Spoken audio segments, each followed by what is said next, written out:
Okay, fantastic. So great to see so many Vidya students, Vidya alum over here. Good evening, everyone, and welcome to all the students who are joining us today. We are very lucky to have Professor Jaideep Prabhu joining us. He is, in my mind, the guru of innovation, having spent probably about 20 years in this area, maybe more.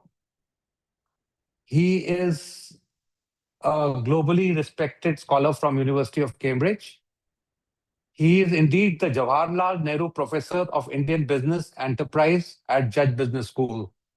So Government of India, I think about 15, 20 years ago, set up a chair.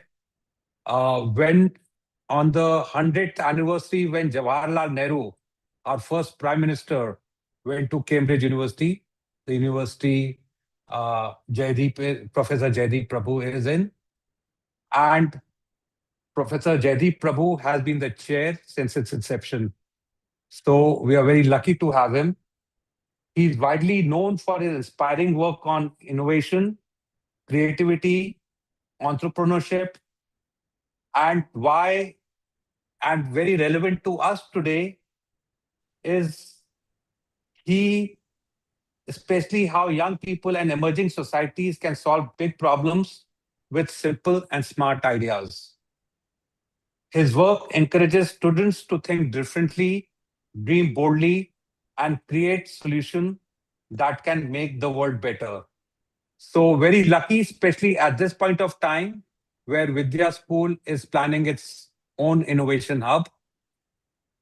And Professor Prabhu has done his engineering from IIT Delhi, and subsequently he has done a PhD in business administration from the University of Southern California. He's written multiple books and multiple papers, especially on innovation with limited resources. And three books I'd like to mention are LeanSpark, his latest book, Frugal Innovation, and Jugaad Innovation. So I think we would want Professor, so I won't take much more time. We would want Professor Prabhu to share his knowledge with us. We are indeed very lucky to have him today. Thank you, Professor Prabhu. Welcome. Looking forward to hearing from you.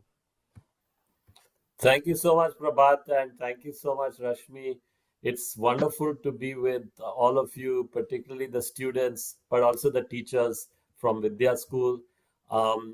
It's a great pleasure for me to be sharing some of my thoughts with you today and to be able to have a conversation with you about my research. So, as Prabhat said, I have spent my career studying innovation, and so I want to discuss those topics with you. So I'm just having a little trouble with my, let me just try resharing because for some reason it was not showing in the right mode. Let me just restart my PowerPoint. For some reason the PowerPoint is giving trouble. Sorry.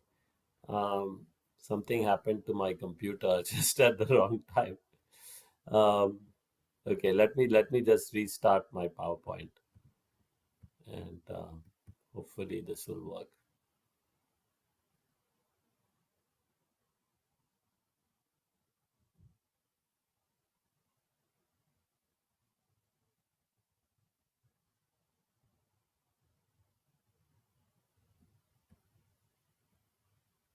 Really sorry, I don't know what happened. Suddenly my PowerPoint is giving trouble just at this time. I used it earlier in the day, there was no problem.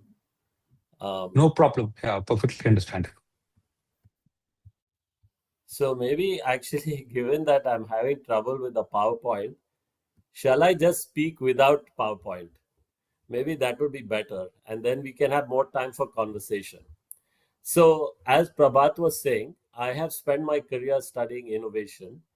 In the first part of my career, I studied innovation in large Western corporations And then I became interested in innovation in India. Now, first of all, what is innovation?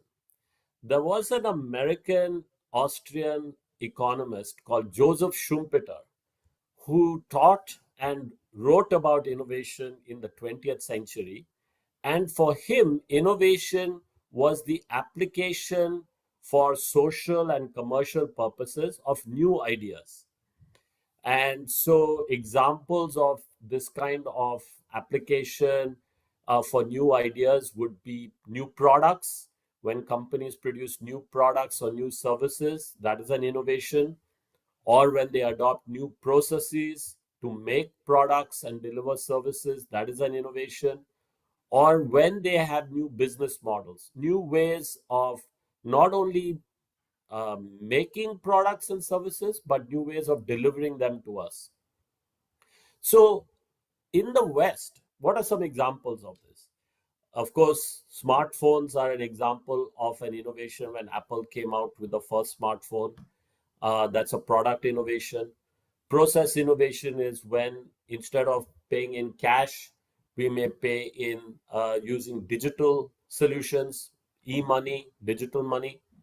And business models would be examples like when instead of paying cash for something uh, upfront, we pay a service fee for a service. So that's an example of business model innovation. Now, when I studied Western companies, their approach was, I found, very structured. They have big teams of people who are scientists and engineers working on big problems for a long period of time. Their approach is very expensive. But when I started looking at innovation in India, I found the approach was very different. In India, people are much more frugal.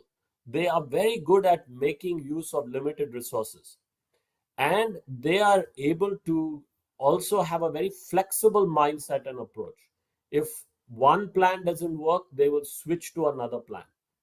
And when I started looking at innovation in emerging markets like India, I also saw that many of the solutions were highly affordable, designed to bring people who are outside the formal economy into the formal economy.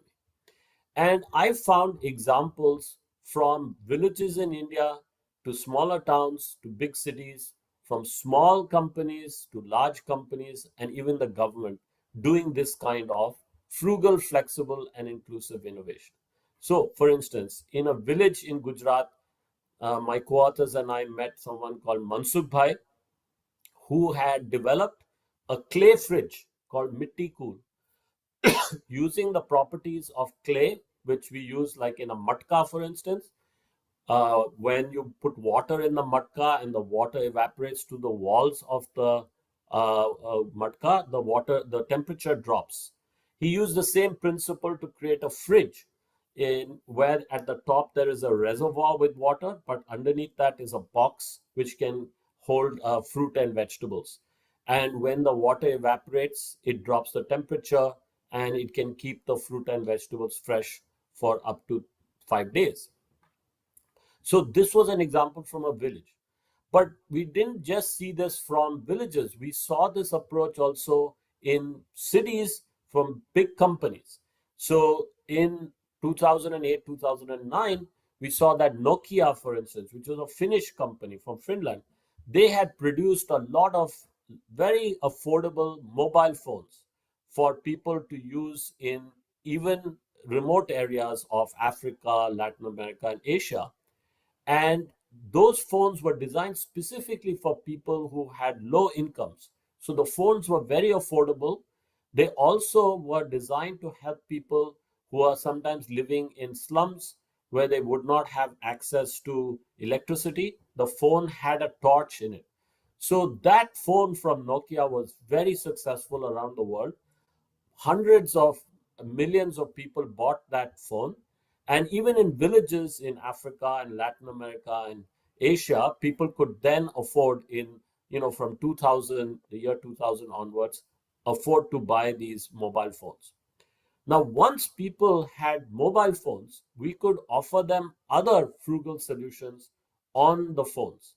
So, for instance, in Kenya, in 2008, a company called Vodafone, which is a mobile phone company, introduced a service for people in Kenya to be able to use their mobile phone. So a lady from a village in Kenya could use her mobile phone not only to call her son who would be working in the city, earning an income, to say, "How are you?"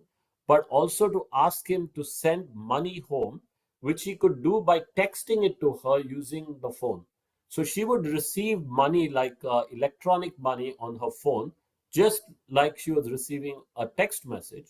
And then she could go to her neighboring store in her village and text that person in the store, in the Kirana shop, and get money, cash. So this was like mobile money transfer done just using what people already had: phones, texting, and a Kirana shop in their village. Then that was very successful. Again, millions of people around the world, including in villages, had access to this kind of mobile money. Then we could sell them other things like solar lighting solutions. So you could set up a solar lighting solution with the panels and the lights in somebody's house in a village, and then they could pay. This is a business model innovation. Pay for it not in cash upfront, but with small payments using M-Pesa, using their phone. They would make weekly payments over a period of time before they would pay for the whole device. And meanwhile, they could use the solar lights in their home. So this is what we found in emerging markets. And my co-authors and I then wrote a book which we called Jugaad Innovation. Because in India, when we asked people how they would describe these kind of frugal, flexible, inclusive innovations, they would use the Hindi word Jugaad. So we wrote about that. That was in 2012. Then, after that book came out, we realized there was a lot of interest in this kind of frugal innovation in Western countries, in places like Cambridge, where I teach. By the way, that is the business school where I teach in the background. I'm sitting in one of the rooms there. This is in Cambridge. We saw that some of our own students in small teams could do things, could innovate and create products and services that only large companies or the government could have done 10 or 20 years before. And not only in software. So for instance, you may know that WhatsApp, I'm sure all of you use WhatsApp.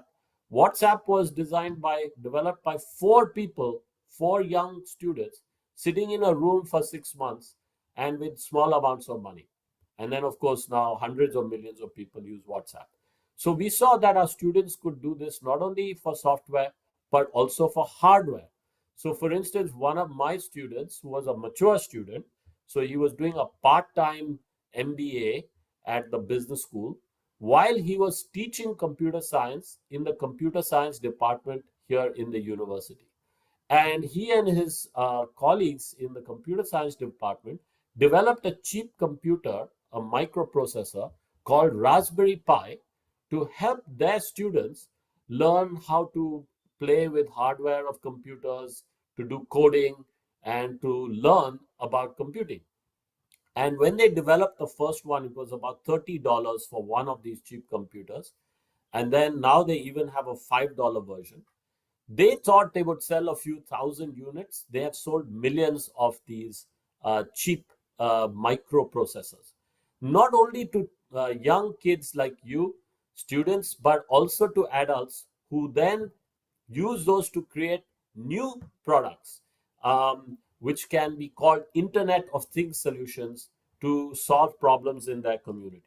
So one of my students, another student, he took the Raspberry Pi, he gave it a cladding, he branded it Co-Learner, and he loaded it with the Khan Academy. I'm sure many of you know the Khan Academy.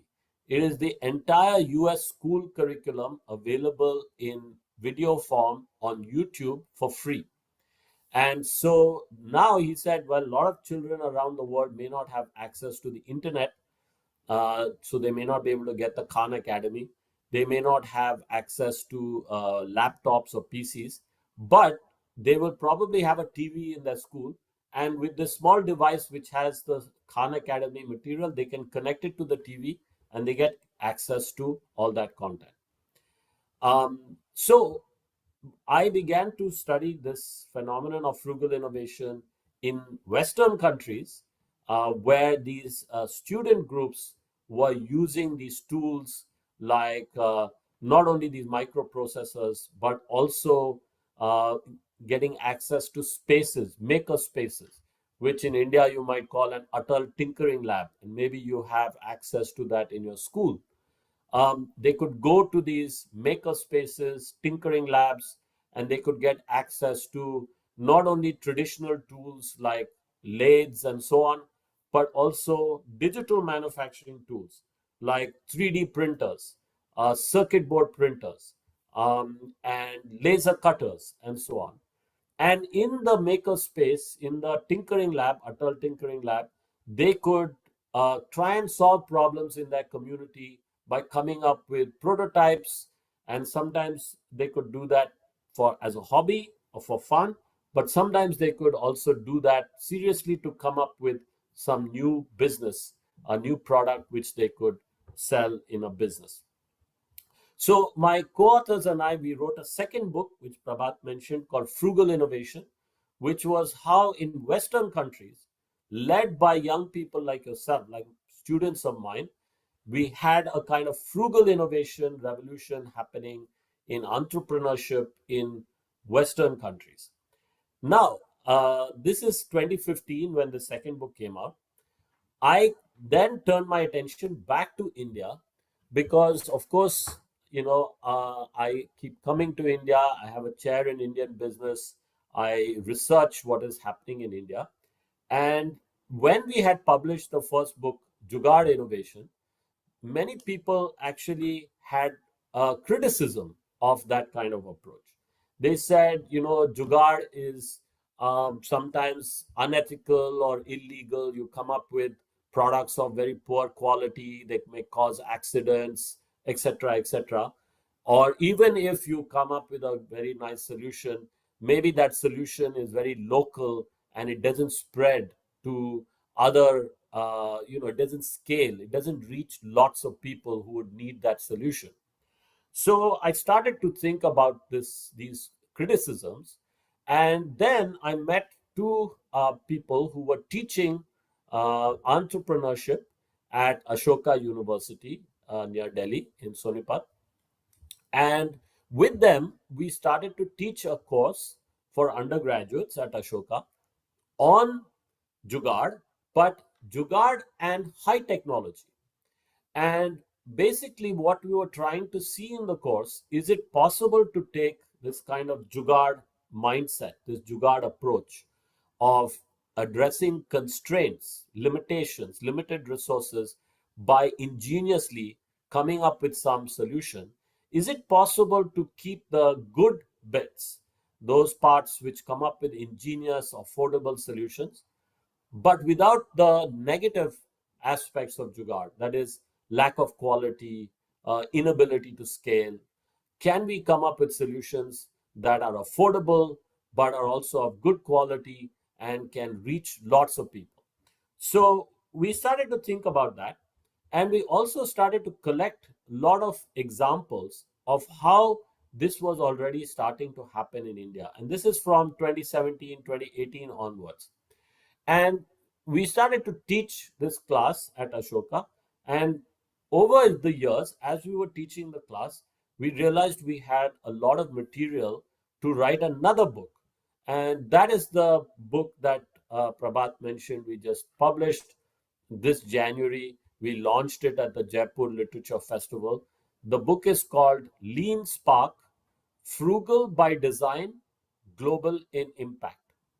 And what we are doing in the book is to see how we can move from Jugaad being a kind of improvisation and a quick fix to being a long term, affordable, sustainable, scalable solution. So, what we propose in the book is that you have to adopt a certain approach and mindset if you want to do that. And we come up with four principles. One is that you have to be good at lean execution. That means very quickly, cheaply, you have to try out things in experiments. You have to get feedback and evidence that something is working or not working. Keep improving your solution till you get a good enough solution, and then you can scale that solution. So lean execution is an important principle. The second principle is what we call purposeful simplicity. That is, right from the beginning, when you are coming up with a new idea, innovation, you are thinking long term. So it's not just an improvised, temporary solution. You are thinking, okay, what do I want to achieve? I want to make sure that this reaches lots of people, so it should scale. I know that I want to solve some problem, like for instance, clean lighting in rural India. So I have to think about that objective, and then I come up with a solution that is the most simple possible solution to address that problem. The importance of this kind of simplicity is that it reduces your cost and also makes it easy to implement the solution.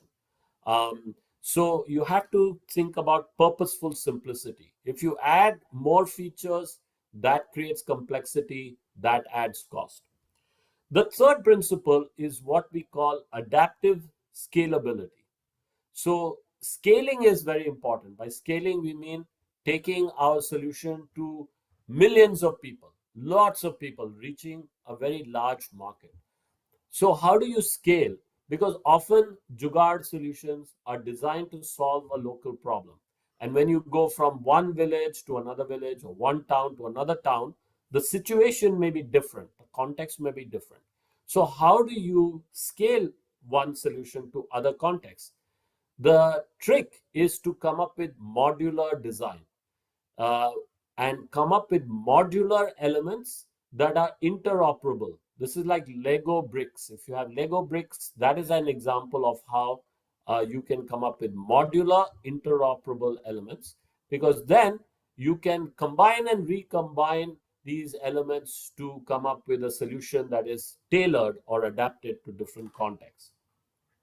And the final fourth principle is what we call systemic sustainability. So when you design from the beginning your solution, you are thinking again long term, and you are thinking, how can we reduce waste? How can we reduce negative consequences for the environment or for society?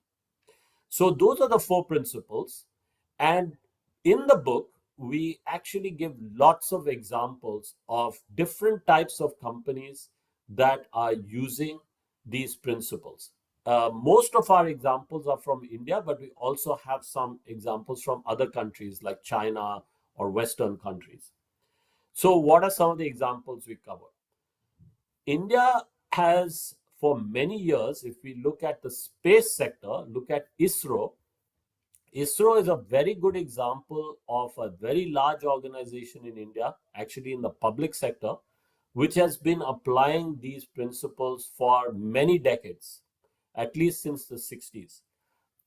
They had a long-term objective of being able to send satellites into space to solve very important problems for India, specifically to be able to predict the weather, to help farmers to improve their productivity and their yields. They had these long term objectives, but they also had serious resource constraints. They did not have big budgets, they did not have lots of engineers that they could hire for this purpose. So they were very focused in their approach, thinking about how can they come up with purposefully simple designs, how can they do a lot of lean execution, how can they do a lot of modular design with interoperable elements. For instance, they have reused and recycled a lot of their launchers, their rocket launchers, to launch satellites into space. And over the years, they have perfected this art of frugal innovation. India has managed to send missions to Mars, to the moon. We have landed on the moon. We have sent a lander on the surface of the moon. And we have done that at a fraction of the cost of what other space agencies like NASA or the European Space Agency or the Russian Space Agency or the Chinese Space Agency. So ISRO is one example. Space is another example. where we see now that we have a lot of startups in the space sector, which are also using this kind of frugal mindset, but scaling and becoming very successful. Another sector which maybe all of you are familiar with is what we call digital public infrastructure. This is the Aadhaar unique ID, which every Indian has. And then building on that, the India stack, which has, for instance, unified payments interface to enable mobile payments, to make payments using your mobile phone and QR codes instead of cash. So again, the Aadhaar was done in this kind of LeanSpark way. Long-term vision of reaching 1.4 billion people, also very frugal because they knew it would have to be highly affordable, probably free for people to adopt it. So then if the government is developing this and is going to give everyone a unique ID, it will have to be done very frugally with on a very low budget. And they were very successful at giving 1.4 billion people each a unique ID linked to their fingerprints, and done at $1 per ID. And once, of course, everybody had an ID, they could do other things. They could do direct bank transfers for people's benefits, scholarships, pensions, etc., linked to people's bank accounts, which were basically linked to the unique ID. And then they created something called the Unified Payments Interface. All the banks and the Reserve Bank of India got together in a consortium and created a set of interoperable open source APIs. This is software and standards for software, which again is these modular design with interoperability. Like you could think of it as Lego bricks for then companies to come in, startups to come in to develop applications which you can use on your mobile phone for mobile payments, like RuPay and so on, or Paytm, etc. And so that is another sector where frugal innovation has been very successful in India. Hundreds of millions of people who were in the informal economy, in cash economy, are now in the banking system. Now we are reaching a stage where, on top of all these unique ID, digital KYC, unified payments interface, digital banking, we now have AI. We all live in the age of AI. And again, India is pioneering a very unique approach to AI. In Western countries, especially in the US, the approach is very expensive and very resource intensive. So you see trillions of dollars are being spent now on developing even larger language models. All are English language based, scraping data from the internet. That is very expensive to have these very large language models. They use high-end chips to develop. These chips are very expensive. Then they need data centers, which are very large and expensive. They also require a lot of energy. They require a lot of water for cooling. So the approach in the US, in the West, towards AI is very expensive. Now in India, we are applying our frugal Jugaad mindset in artificial intelligence. How and why are we doing it? First of all, we don't have so much capital like the US has. We may have a lot of talented engineers, but we don't have so much capital. Then also we don't have so much energy to run these very big data centers. We don't even have access to a lot of those chips. We have to import them. So what we are doing in India is applying a frugal AI approach. Companies like Sarvam.ai are doing this. They are saying, okay, what is it that India needs? What are the use cases in India? Well, a big use case would be education for young people like you. Maybe there are people who do not have the advantage of going to a great school like Vidya. Maybe they are in rural areas, in villages. And now we can offer them their own personal teacher on their phone, in voice, in their language, helping them with their studies. Or we can have their own doctor speaking to them, like an AI agent speaking to them on their phone, in voice, in their language. But to do that, again, just like with the Aadhaar, if we are going to reach so many hundreds of millions of people in rural India, our solutions, these products, these services will have to be highly affordable. And so we will have to think frugally. We will have to have smaller large language models in Indian languages, where, of course, we may not have that kind of data that we have in English. We will have to think of specific areas of application like primary health or primary education. And then we will have to deliver solutions on edge computing devices, not big, big computers, but small computers like this, and in voice. So that is the approach that we are developing in India. One example of that approach is Amul. I'm sure all of you know Amul, butter and cheese, Amul Dairy. Uh, they are a cooperative of tens of thousands of small cattle owners, people who may have 2 or 3 cows.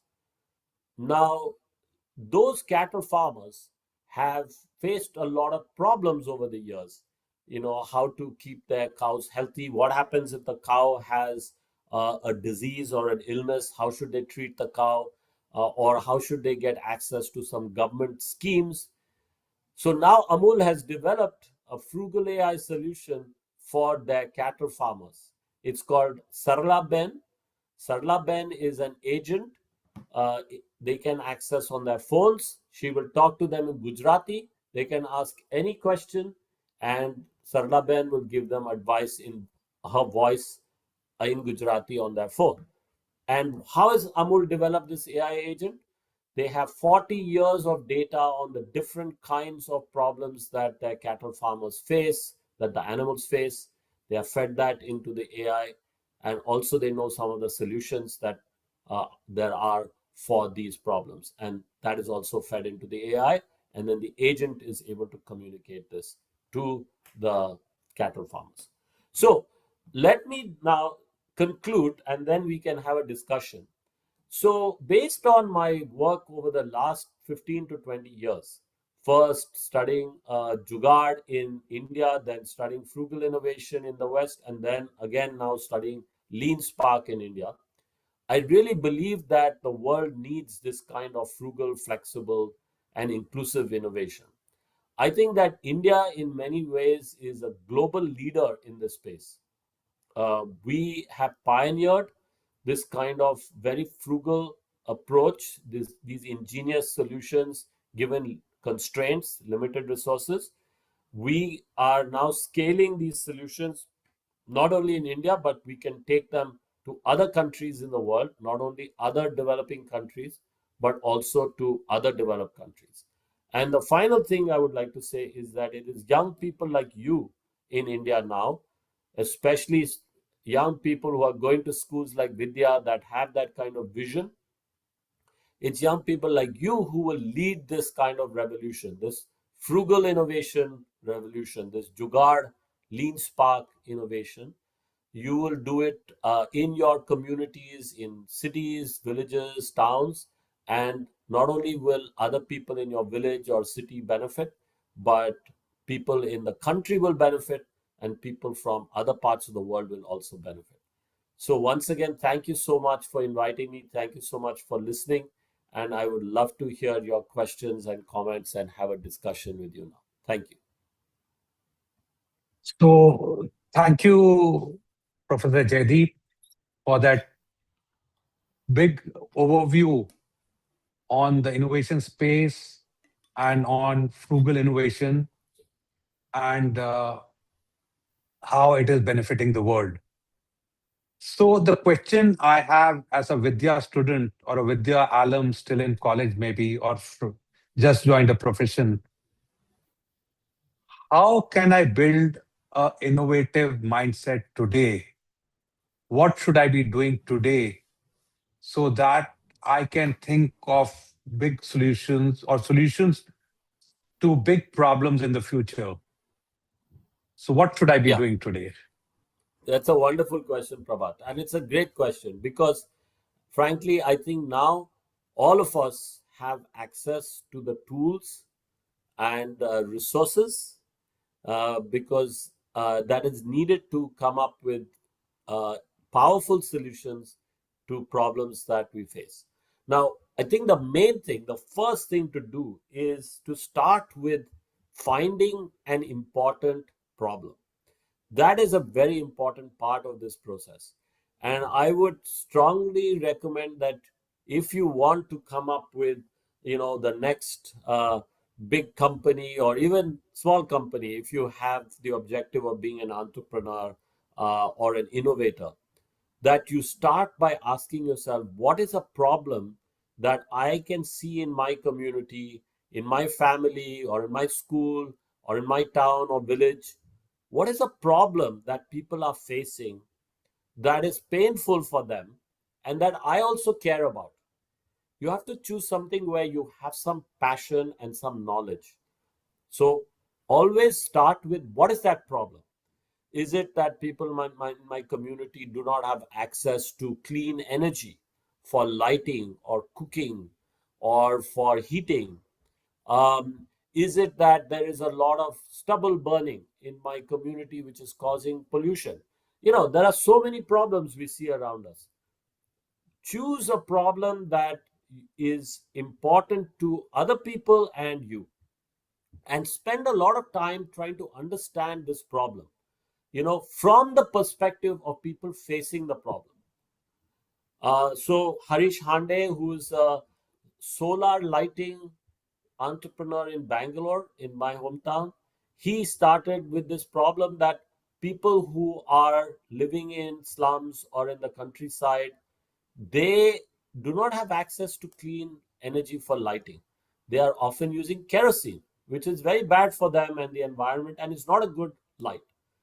But he also had to understand what the life of those people who are buying kerosene was like. People who are selling fruit or vegetables on a cart, a fruit cart vendor. So he realized that a fruit cart vendor would often only have 10 rupees at the end of the day to buy kerosene. So he realized, okay, if I'm going to give them solar lighting, I have to have a business model and an innovation that will give them solar lighting for 10 rupees a day. And he figured out how to do that. So first is understanding the problem from the perspective of people who are facing the problem. Then you come up with the most simple solution that you can find to that problem. Remember, I said it's very important to think of simple, because that reduces cost and makes it easy to implement. But also that will require a lot of experimentation, and that is the lean execution. So in trialing new ideas, experimenting with different models, with different technologies or different products, you'll have to do a lot of trial and error learning with the customer and with the input of the customer. You co-create the solution, and then if the customer is happy with the solution, you can sell it to the customer and to other customers like that customer. So that is how I would describe, Prabhat, this kind of approach to how to develop your own innovation and to how to develop your own company that you can then be successful with. Okay. So what you're calling trial and experimentation, and I've been mentoring some of these students and alum, they usually take it as a failure. So how do you look at failure in the process of innovation? Yeah, that's a great question, Prabhat. So, failure is a key part of, I would say, life in general, but innovation in particular and entrepreneurship in particular, because you know it requires, as we said, experimentation. What happens when you do an experiment? It could go wrong, or it doesn't go in the way that you are hoping it would go. You have a hypothesis and you test it with the experiment. Sometimes you get support for your hypothesis, sometimes you get support against your hypothesis. That you may see as a failure, but actually that is what gives you the idea to improve your idea or improve your product or improve the process. And so failure is a very important part of the journey of learning and eventual, hopefully, success. Now, the question is how to fail and how to recover from the failure. So when we talk about lean execution, we are talking about quick, cheap experiments where you learn quickly and you fail fast and fail cheap. You don't want to do big experiments where if it fails, that is going to cost a lot of money or take a lot of time. And so there is an art to doing that kind of experimentation, learning quickly, failing, but picking yourself up and learning from the failure. Now, that also requires a shift in our own mindset. And it's also a bit the shift in the mindset of the society in which we are. Because often failure is seen negatively. And yes, in many aspects of our life, we should try to succeed and not and avoid failure. But with innovation, it's a bit different because if we are not willing to fail, we will not try. And if we don't try, we will never come up with anything new. So, failure is a very important and curious thing which we have to really think hard about and actually through by learn by doing. There's no other way. We learn by doing.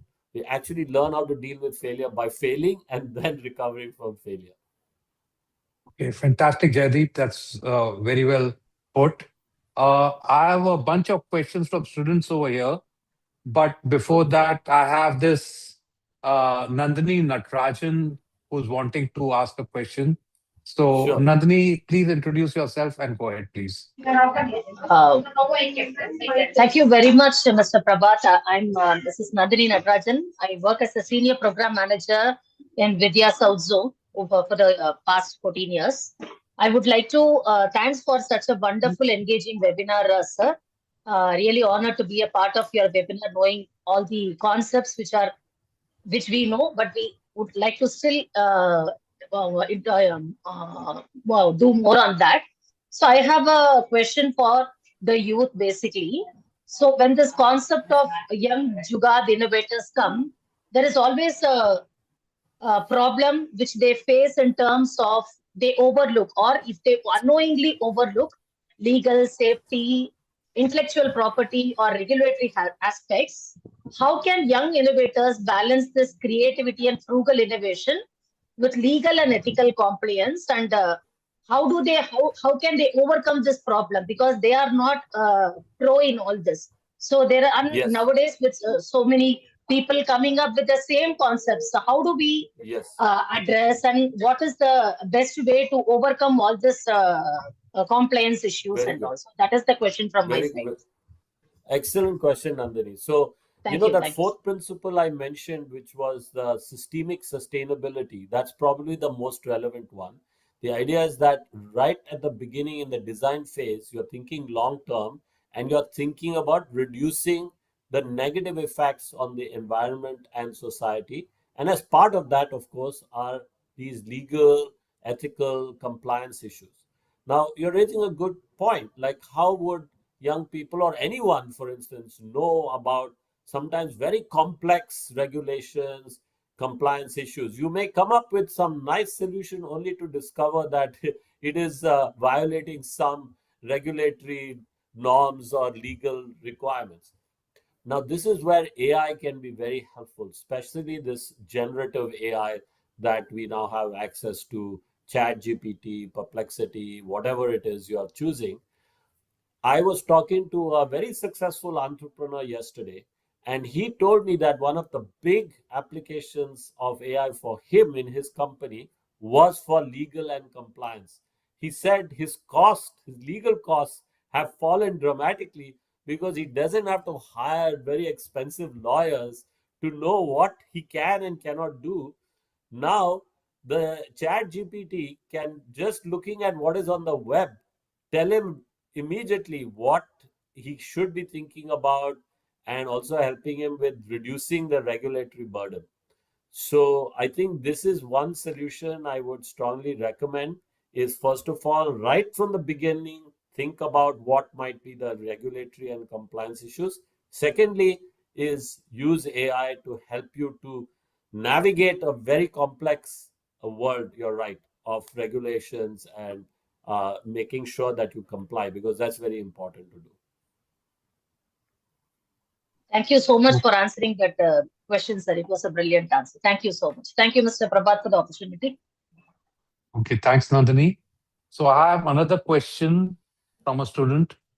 How can students or young innovators build credibility and trust when they don't yet have funding, networks, or experience? Hmm. And Wow. I have three or Yes. four of these students who are, they have got some good ideas and they're Yeah. struggling. Yeah. Yeah. Hmm. So that is a very, very good question and a very tough question. Sometimes, these questions are relatively easy to answer by saying something. The challenge is you have to do it.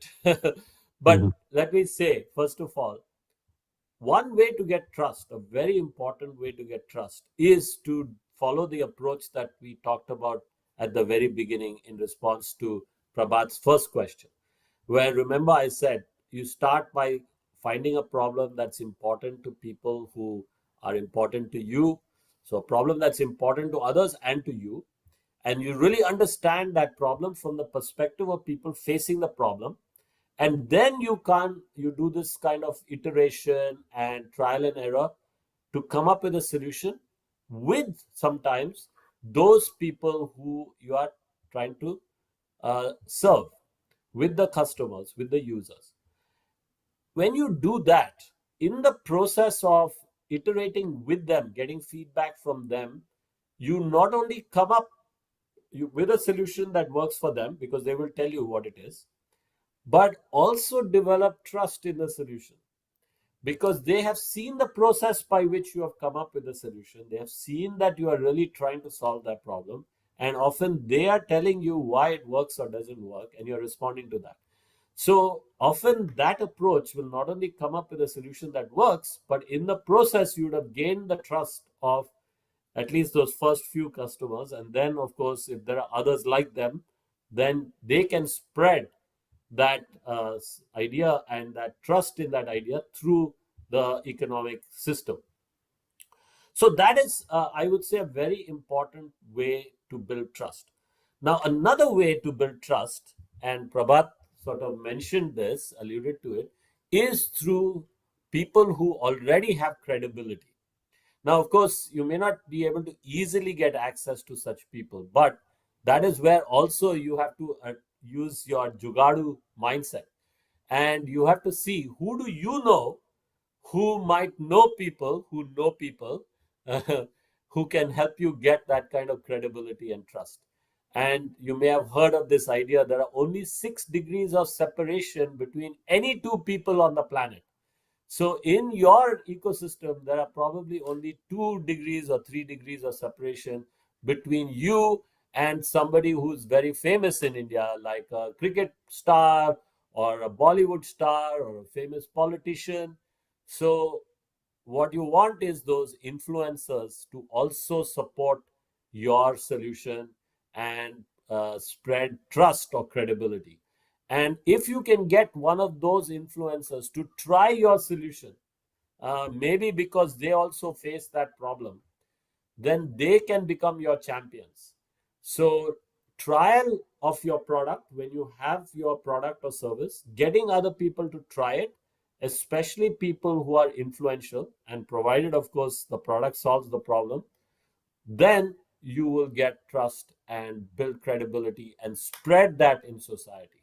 So that is what we call marketing. It's how do you influence other people with your solutions? How do you promote your idea through other people? And nowadays, the way to do that is through influencers on social media. Okay, thanks, Jaideep. I'll take the next question now. Uh, what are the biggest mistakes startups make while trying to innovate with limited resources, and how can first-time founders avoid them? Yeah. So the one that I see all the time, not only in India, but particularly in places like Cambridge, where we have a lot of smart people who are engineers or scientists in labs, is that they come up with a solution in their lab based on technology. And then, because it works in the lab, because they can publish a paper about it, maybe even get a patent, they think that automatically now it will be a success in the market.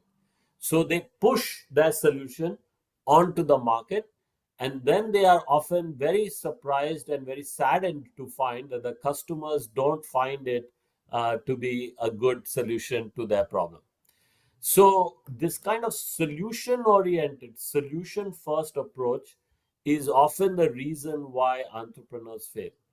Instead, you must do what we were talking about before, which is come at the problem first, understand the problem from the perspective of the customer, and then work with the customer to come up with a solution.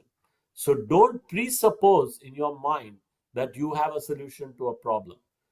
You have to be very humble, you have to be very patient, working with customers first to understand the problem, then design, co-create a solution with a lot of iteration and trial and error and failure till you come up with something that the customer is satisfied with, and then you can scale your business and put more resources behind it. So that, I would say, is one typical mistake that we see, and that's the way to avoid that mistake. So you have already answered the next question, which I'll read out the question and then move on to the next question. In a resource-constrained country like India, how can young entrepreneurs identify whether they are solving a real problem or just building an interesting idea? So I guess you have Yeah. already answered that.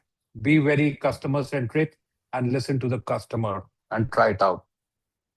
So I'll move to the next one. With AI and technology growing rapidly, where do you think India's youth can create the biggest low-cost, high-impact innovations in the coming decade?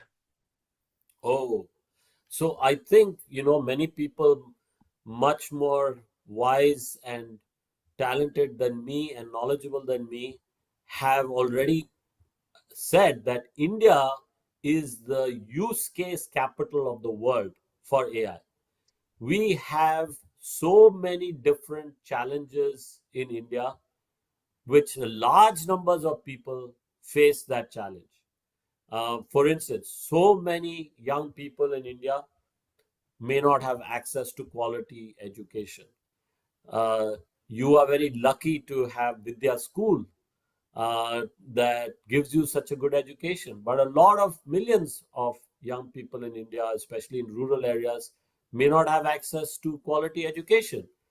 In India, we will pioneer very interesting AI-based solutions, providing, as I said, personal tutors to people, young people on their phones in voice in their language. We have so many people that don't have access to good healthcare. Again, in India, we will pioneer solutions that will deliver quality healthcare advice to people on their phones in voice in their language.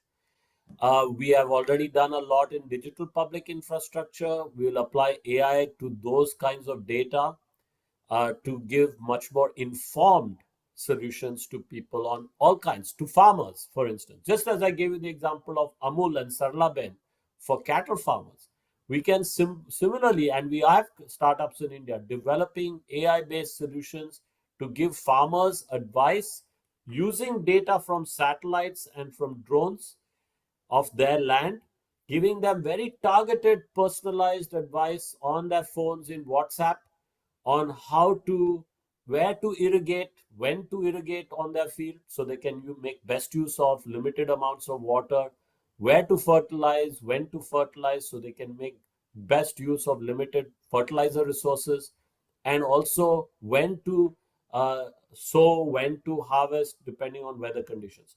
So I think India is the use case capital. If we can find these solutions in India, it'll scale to hundreds of millions of people in India. And if we do that, then we can take these solutions to other countries as well. So thanks, Jaideep. And this is a good segue into two questions. I'll read them out. How can grassroots or local community problems be converted into scalable business opportunities? And the other one is, how can social impact projects like environment or public space initiatives become financially sustainable without losing their mission? Yeah.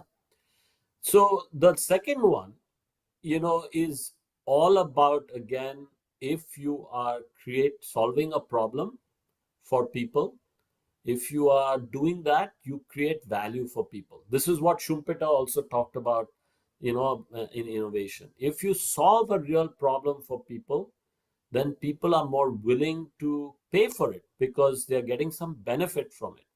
It could be small amounts of money.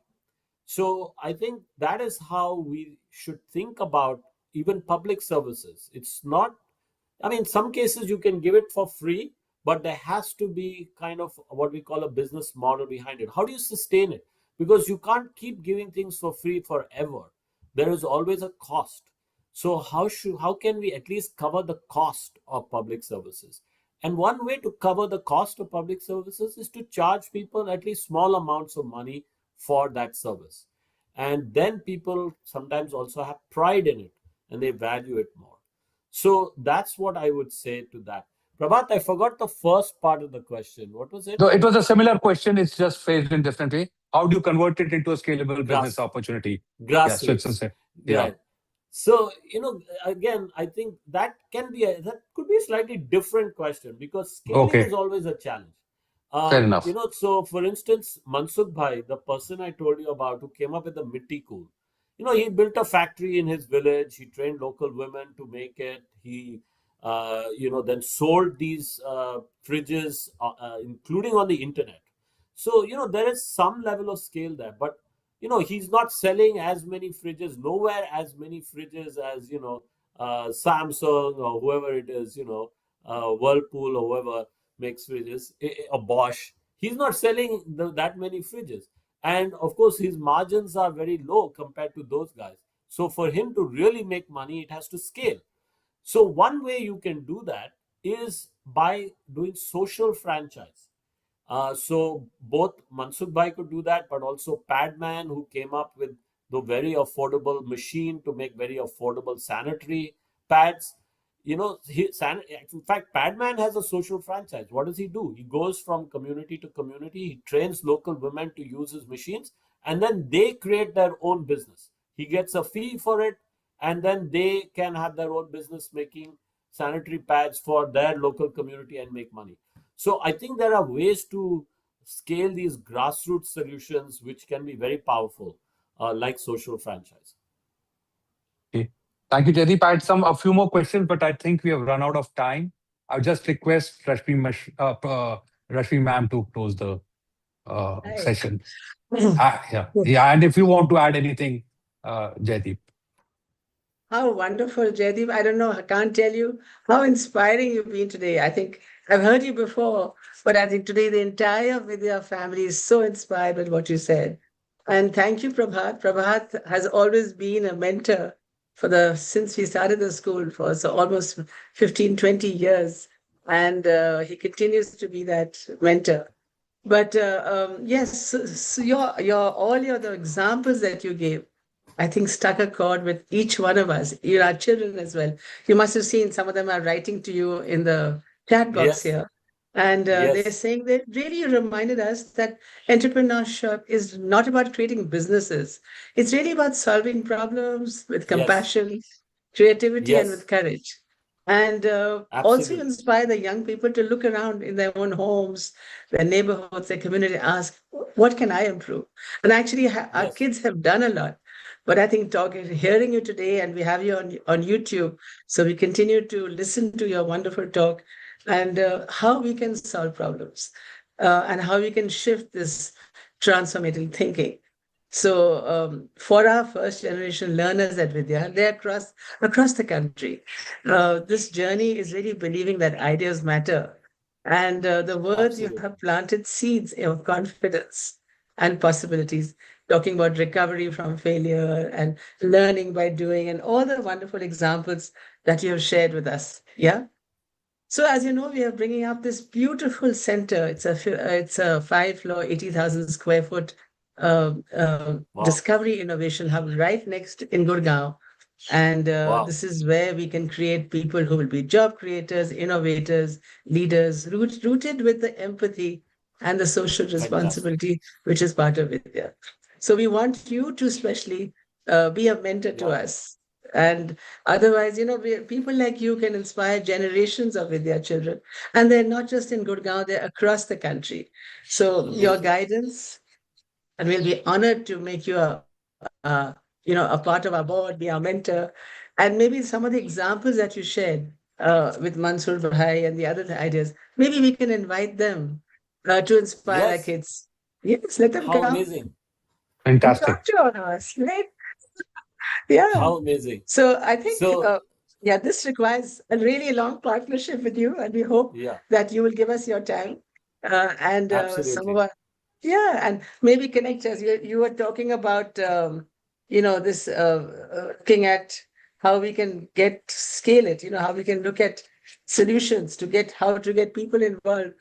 Youth for us is Yes. one of the most important people who can help us to take this concept of entrepreneurship to the next level.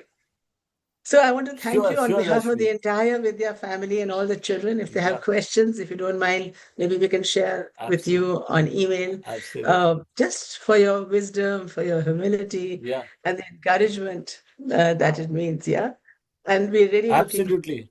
to your Absolutely, visit. Rashmi. And before we end, may I just say, first of all, thank you again so much for inviting me. And Prabhat, thank you also for these wonderful questions. I don't know what happened to my PowerPoint, it just froze. So I will send that to you for Yeah, people to look at because they can see pictures of the examples I gave and some other details. yeah. And of course, maybe that is some kind of cosmic way to ensure that I come and actually do the proper presentation Please, with well, the students please come. at some point. And I Yes, also want to say that there's a message from Prince Sani from right. 9C who has shared his URL, which I'm really looking forward to looking Please at. have a look at And it. if the other students want to share any questions Yeah, or things they've done, I would love to see that. It would be so inspiring to me. yeah. And I want to Prince and wish his all of them, yeah, they won a national award for their concept and their idea, wonderful, which is creating water out wonderful. of air, basically. So Yeah, you have a yeah, look. It's such an yeah, enlightening session, honestly. So yeah. yes, thank you And so if much. Ashok Mishra ji is asking me to visit the school, how can I say no to my old professor? So he You has can't. put in a personal request on the Right. chat, so I have to say yes Okay. now. Yes. So when are you coming? When I, you I coming might next, be Jaideep? back in December, so that's probably when I'm likely to be in India next. So Sure. hopefully then. Okay. Thank you so Look much. forward to meeting you And then, Jaideep. thank you to the Yeah. entire Vidya family which is gathered today. Yes, And thank you, Mehala, and of the tech team for creating these webinars. And yes, we'll be in touch with you, Jaideep. We consider you a big friend of yeah, Vidya. So on behalf of absolutely, all of us, a absolutely. big, big thank you. Thank you. All right. Take Bye, care. everybody. Thank you.